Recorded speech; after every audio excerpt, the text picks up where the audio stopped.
Donc si Bercet ou les autorités genevoises ou qui sais-je avaient pu puiser dans ce répertoire d'intelligence, eh ben, ils seraient très vite arrivés à des réponses correspondant à celles qu'ont appliquées les pays qui ont eu les meilleurs succès face au Covid. Bêtement. Mais ce bêtement-là n'est plus accessible aujourd'hui parce qu'il y a d'autres bêtises qui ont pris le pas dessus, et notamment cette imbécilité technique dont je parlais. La meilleure manière, c'est évidemment soit de tester, soit de ne pas confiner. Parmi les deux, qu'est-ce qu'il faut faire? Qu'est-ce qu'on aurait dû faire? Alors les deux, parce que contrairement à ce qu'on nous dit depuis des mois, le confinement généralisé est très toxique face à une épidémie. Pourquoi? Parce qu'on ne sait pas qui est contagieux et qui ne l'est pas.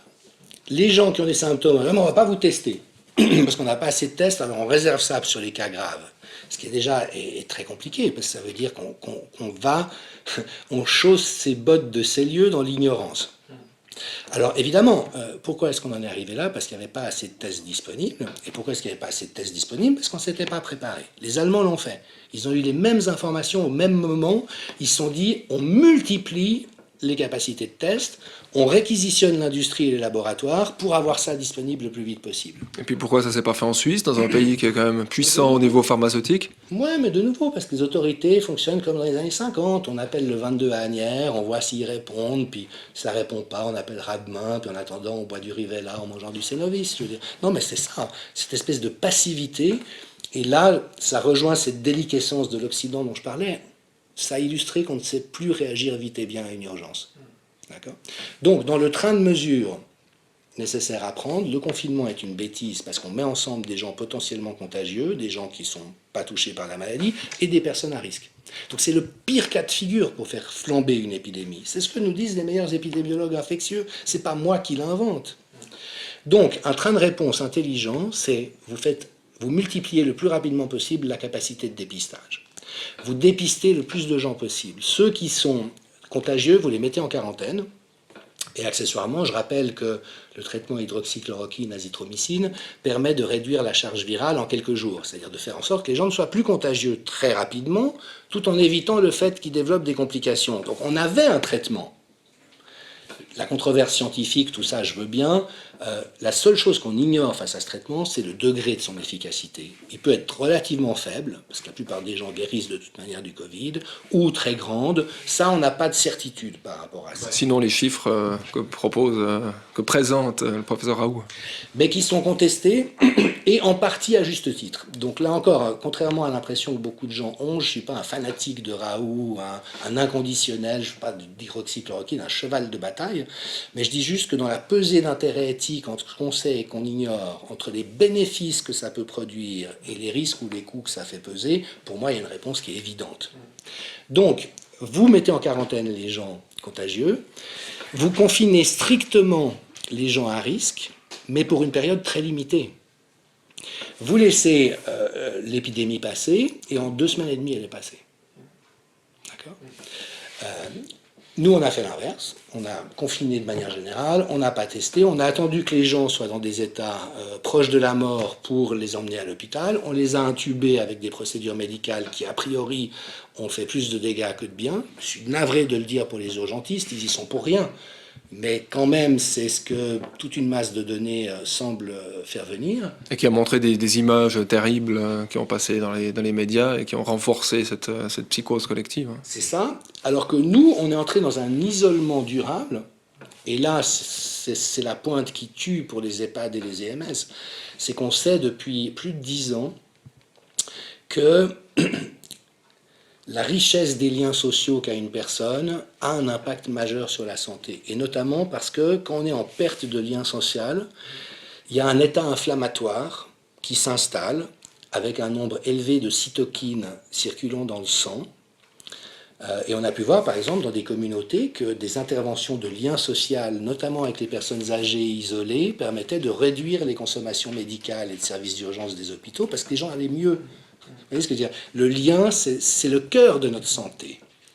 Et donc, ça veut dire aussi que les interventions sur le lien social sont plus efficaces que les réponses sanitaires en elles-mêmes.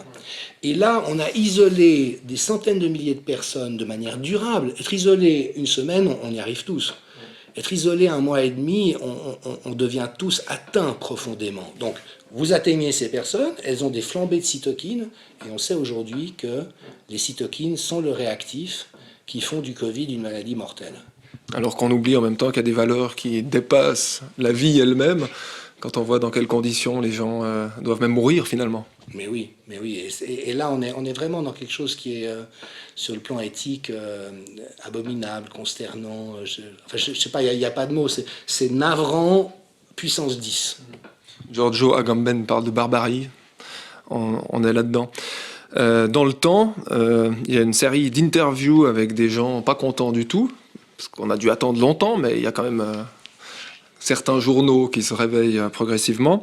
Nombreux sont les personnes âgées qui affirment préférer prendre le risque de tomber malade, voire de mourir, plutôt que de vivre loin de leurs proches. Pourquoi est-ce que les jeunes ne peuvent pas l'entendre ?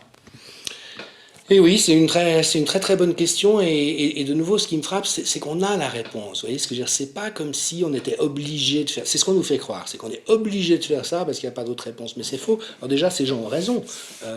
Il n'y a pas de dictature sanitaire à installer où l'État doit absolument nous dire comment on doit mourir et comment ne pas être malade. Je veux dire, c'est des recommandations. Mais moi, j'ai souvenir, et j'ai beaucoup relayé sur les réseaux sociaux une interview, mais tellement charmante, d'une dame de 95 ans au Locle, qui a été hospitalisée en détresse respiratoire. Elle a dit très clairement, moi je ne veux pas être intubée, j'ai 95 ans, pas d'intervention lourde. On lui a donné de l'hydroxychloroquine, 5 jours après elle était dehors guérie.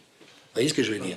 Et ça, on a refusé d'entrer dans cette dynamique sanitaire-là pour des raisons mais totalement absurdes sur le plan éthique et scientifique, avec comme conséquence de mettre les gens dans cette situation, de risquer de mourir du Covid, comme résultat de l'isolement et des mauvaises dispositions qui étaient prises. Et je comprends que les gens se révoltent. Alors même qu'elle avait passé dans les médias, elle. Oui, très tôt, très tôt. Donc tant mieux si le temps se réveille, c'est le temps de se réveiller, mais enfin il est peut-être temps d'être un petit peu curieux et sagace en permanence.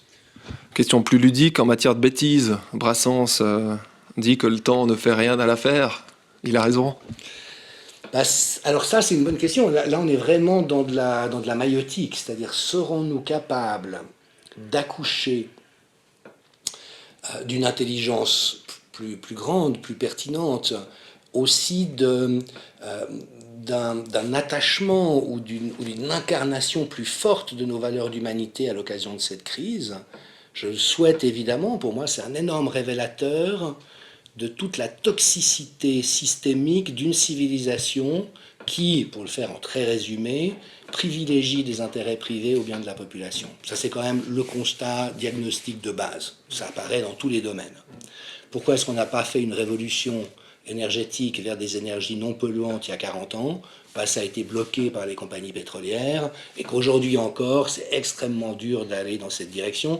Il faut vraiment que le PLR se prenne des baffes électorales pour que tout d'un coup, ils se souviennent que, ah oui, peut-être que tout ce qu'on a fait pendant 40 ans n'était pas la chose à faire.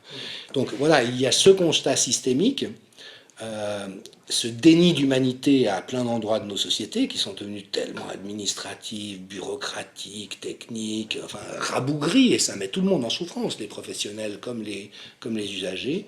Donc serons-nous capables de prendre appui sur cette crise pour nous questionner, pour en revenir aux fondamentaux de ce qui crée une civilisation et de ce qui vaut la peine d'être vécu? Il y a les optimistes et les pessimistes. Tout ce qui nous arrive aurait été impensable il y a 2-3 décennies, vous êtes d'accord? Qu'est-ce qui a changé dans notre rapport à la santé, à la maladie, à la vie, à la mort? Oui, et dans les deux axes. C'est-à-dire, moi j'ai grandi quand même, mes grands-parents du côté maternel étaient dans la résistance en France. Mon grand-père du côté paternel patrouillait le long de la frontière pendant 6 ans pour s'assurer que les nazis n'entraient pas. Vous voyez, il y avait cette barbarie à nos portes, et je me suis souvent demandé en grandissant et en tant qu'adulte, mais comment c'était? Qu'est-ce que ça faisait? Et là, ce qui était inenvisageable il y a 30 ans, c'est que le fascisme est de retour, mais chez nous. Alors, à très petite échelle. Je ne peux pas dire que la communication soviétique du Conseil fédéral décrive l'ensemble de ce qui se passe chez nous. On est d'accord, on n'en est pas là, mais il y a des ferments de dictature qu'on est en train de voir apparaître. Moi, que les médecins de ville en Suisse n'aient pas hurlé quant au fait qu'on les prive de la liberté de prescrire ce qui leur paraît juste à des patients qui en ont besoin, c'est quand même une atteinte massive à des droits inaliénables de la profession. Est-ce qu'ils ne l'ont pas fait par peur d'un dégât d'image? Alors j'en sais rien, moi j'ai beaucoup interpellé, j'ai interpellé Michel Matter, qui est président de l'AMG, l'Association des médecins genevois, vice-président de la FMH, conseiller national. Je pense qu'il y a deux choses. D'abord, ils ont peur de le faire publiquement, et ça c'est une question intéressante. Beaucoup en privé me disent à quel point ils sont choqués, mais aucun n'ose ouvrir le bec en public. Donc, déjà, là, il y a une histoire de quoi ont-ils peur. Et puis l'autre élément de réflexion auquel je suis arrivé, c'est qu'au fond, les médecins sont des gens par définition consensuels. Ils appliquent les traitements dont la communauté médicale, dans son ensemble, dit que c'est ce qu'il faut faire. Mais finalement, ce n'est pas tellement des francs-tireurs, c'est des gens à qui on demande d'être fiables, d'être humains, d'être responsables dans les décisions qu'ils prennent. Donc vous voyez ce que je veux dire, c'est pas... Avec une grande collégialité. Une collégialité, c'est pas des chercheurs. Et effectivement, certains médecins, par exemple, m'ont envoyé des articles parus dans le bulletin médical suisse disant « Ouais, mais pour l'hydroxychloroquine, on ne sait pas ». Moi qui connais les études et en quoi elles sont truquées, je sais que ça ne tient pas la route.